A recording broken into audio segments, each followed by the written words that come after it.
নমস্কাৰ আপোনালোকক পুনৰবাৰ ইজি টু ষ্টাডি চেনেলৰ অন্য এটি ভিডিঅ'লৈ আপোনালোকক স্বাগতম জনাইছোঁ আজিৰ এই ভিডিঅ'টিত আপোনালোকৰ মাজলৈ কেইটামান সাধাৰণ জ্ঞানৰ কুৱেশ্যন এনসাৰ লৈ আহিছোঁ আৰু এই কুৱেশ্যন এনসাৰসমূহ আপোনালোকক আগন্তুক আহি থকা বিভিন্ন প্ৰতিযোগিতামূলক পৰীক্ষাসমূহত সহায় কৰিব গতিকে আপোনালোকে ভিডিঅ'টো সম্পূৰ্ণৰূপে চাব আজিৰ ভিডিঅ'টিৰ প্ৰথমটি কুৱেশ্যন হৈছে অসমত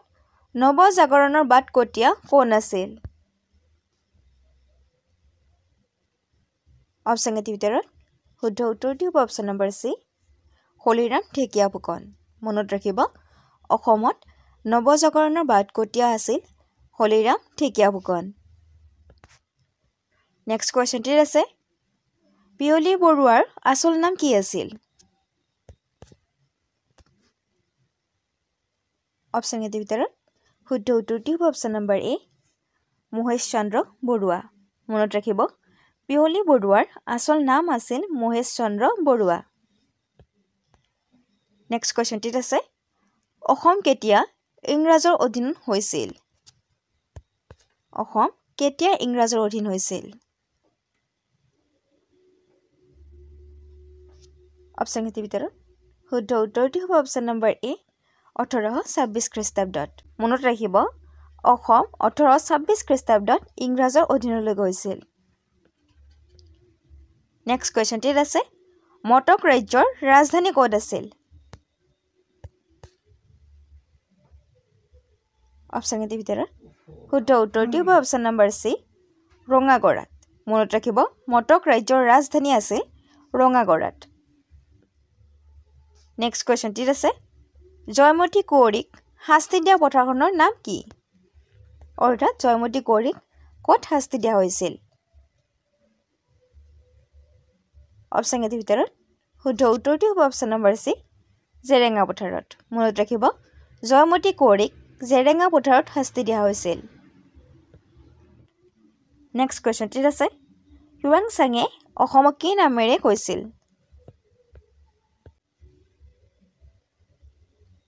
অপশ্যন এটিৰ ভিতৰত শুদ্ধ উত্তৰটি হ'ব অপশ্যন নম্বৰ সি কামলুপো মনত ৰাখিব হিউৱেন চাঙে অসমক কামলুপো নামেৰে কৈছিল নেক্সট কুৱেশ্যনটিত আছে কিমান খ্ৰীষ্টাব্দত চীন দেশৰ পৰিব্ৰাজক হিউৱেন চাং কামৰূপলৈ আহিছিল অৰ্থাৎ হিউৱেন চাং অসমলৈ কিমান চনত আহিছিল বা কেতিয়া আহিছিল অপশ্যন এটিৰ ভিতৰত শুদ্ধ উত্তৰটি হ'ব অপশ্যন নম্বৰ সি 640 খ্ৰীষ্টাব্দত মনত ৰাখিব চীন দেশৰ পৰিব্ৰাজক হিউৱেন চাং অসমলৈ বা কামৰূপলৈ 640 খ্ৰীষ্টাব্দত আহিছিল নেক্সট কুৱেশ্যনটিত আছে ভাস্কৰ বৰ্মনৰ পিতৃৰ নাম কি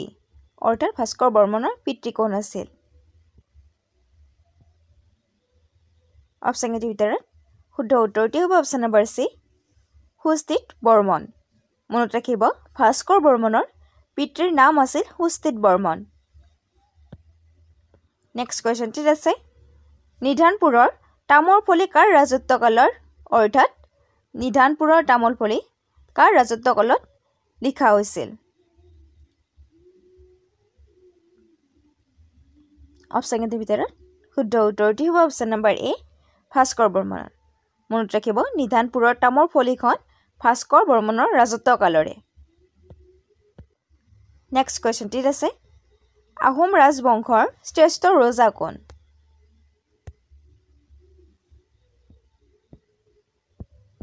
অপশ্যন এটিৰ ভিতৰত শুদ্ধ উত্তৰটি হ'ব অপশ্যন নম্বৰ ডি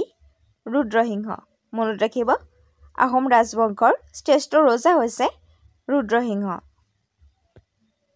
নেক্সট কুৱেশ্যনটিত আছে কোনজন আহোম ৰজাৰ ৰাজত্বকালত অসমীয়া ভাষাত বুৰঞ্জী লিখাৰ নিয়ম আৰম্ভ হৈছিল অপশ্যন এটিৰ ভিতৰত শুদ্ধ উত্তৰটি হ'ব অপশ্যন নম্বৰ বি চুচেংফা মনত ৰাখিব চুচেংফাৰ ৰাজত্বকালৰ পৰাই অসমীয়া ভাষাত বুৰঞ্জী লিখাৰ নিয়ম আৰম্ভ হৈছিল ইয়াৰ লগতে আপোনালোকে মনত ৰাখিব চুচেংফাৰ হিন্দু নাম হৈছে প্ৰতাপসিংহ নেক্সট কুৱেশ্যনটিলৈ আগবঢ়াৰ আগতে আপোনালোকে যদি এইখিনিলৈকে ভিডিঅ'টো চাইছে আৰু ভিডিঅ'টো চাই ভাল পাইছে তেন্তে ভিডিঅ'টোত এটা লাইক কমেণ্ট কৰাৰ লগতে ভিডিঅ'টো শ্বেয়াৰ কৰি দিব নেক্সট কুৱেশ্যনটিত আছে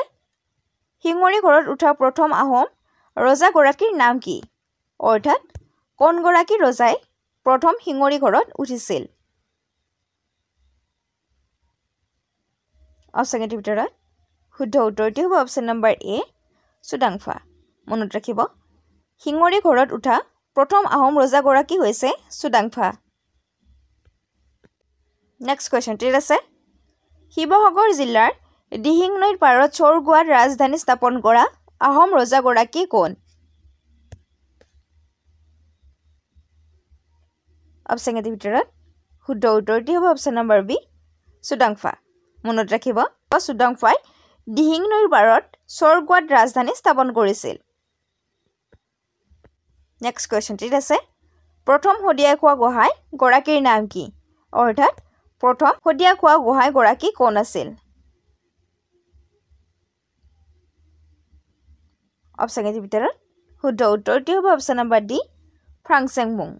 মনত ৰাখিব প্ৰথম হদিয়াই খোৱা গোহাঁই গৰাকীৰ নাম হৈছে ফ্ৰাংচেংমুং বৰগোহাঁই নেক্সট কোৱেশ্চনটি আছে বৰপাত্ৰ গোহাঁই পদবীধাৰী প্ৰথম গৰাকী ব্যক্তিৰ নাম কি বৰপাত্ৰ গোহাঁই পদবীধাৰী প্ৰথম গৰাকী ব্যক্তিৰ নাম কি অপচনৰ ভিতৰত শুদ্ধ উত্তৰটি হৈছে option number B Konseng Borpatra Gohain মনত ৰাখিব বৰপাত্ৰ গোহাঁই পদবীধাৰী প্ৰথম গৰাকী ব্যক্তি হৈছে কনচেং বৰপাত্ৰ গোহাঁই নেক্সট কোৱেশ্চনটি আছে মূলা গাভৰুৱে কাৰ হাতত মৃত্যুবৰণ কৰিছিল অপচনৰ ভিতৰত শুদ্ধ উত্তৰটি হ'ব অপচন নম্বৰ চি তুৰ্বক খান মনত ৰাখিব মূলা গাভৰুৱে তুৰ্বক খানৰ হাতত মৃত্যুবৰণ কৰিছিল নেক্সট কোৱেশ্চনটি আছে অসমত মানুহক পিয়ল কৰা প্ৰথা কাৰ দিনত আৰম্ভ হৈছিল অপচনৰ ভিতৰত শুদ্ধ উত্তৰটি হ'ব অপচন নম্বৰ বি চুহুংমুং মনত ৰাখিব চুহুংমুঙৰ দিনৰ পৰা মানুহক পিয়ল কৰা প্ৰথা আৰম্ভ হৈছিল নেক্সট কোৱেশ্চনটি আছে নীতিপাল কোন ৰাজ্যৰ শাসক আছিল অপচনৰ ভিতৰত শুদ্ধ উত্তৰটি হ'ব অপচন নম্বৰ এ চুতীয়া ৰাজ্যৰ মনত ৰাখিব নীতিপাল চুতীয়া ৰাজ্যৰ শাসক আছিল নেক্সট কোৱেশ্চনটি আছে জয়ধ্বজ সিংহ আৰু মোগল সেনাপতি মীৰ জুমলাৰ মাজত কোনখন ঠাইত সন্ধি হৈছিল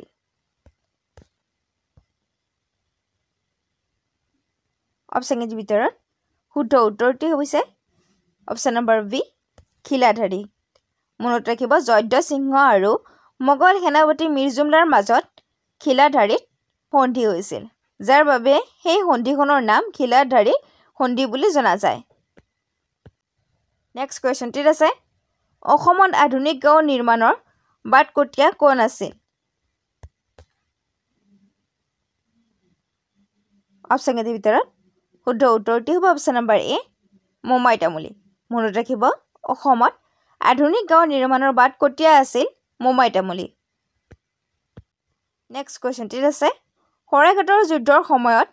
আহোমৰ মহামন্ত্ৰী কোন আছিল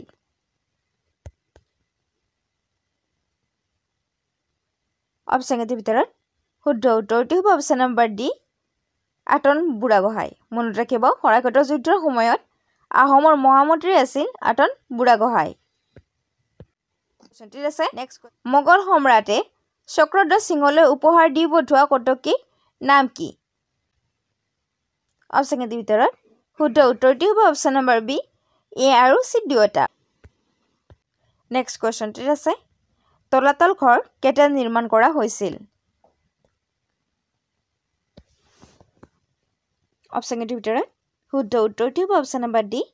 1765 চনত মনত ৰাখিব তলাতল ঘৰ 1765 চনত নিৰ্মাণ কৰা হৈছিল নেক্সট কোৱেশ্চনটি আছে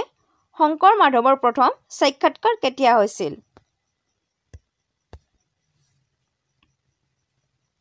অপচনৰ ভিতৰত শুদ্ধ উত্তৰটি হ'ব অপচন নম্বৰ বি 1522 খ্ৰীষ্টাব্দত মনত ৰাখিব শংকৰ মাধৱৰ প্ৰথম সাক্ষাৎ 1522 খ্ৰীষ্টাব্দত হৈছিল নেক্সট কোৱেশ্চনটি আছে দ পৰ্বতীয়া শিলৰ তৰণখন কিমান চনত উদ্ধাৰ কৰা হৈছিল? অপশ্যনটোৰ ভিতৰত শুদ্ধ উত্তৰটো হ'ব অপশ্যন নম্বৰ এ 1921 চনৰ পৰা 1922 চনৰ ভিতৰত। নেক্সট কুৱেশ্যনটিত আছে তলাতল ঘৰ কোনে নিৰ্মাণ কৰিছিল?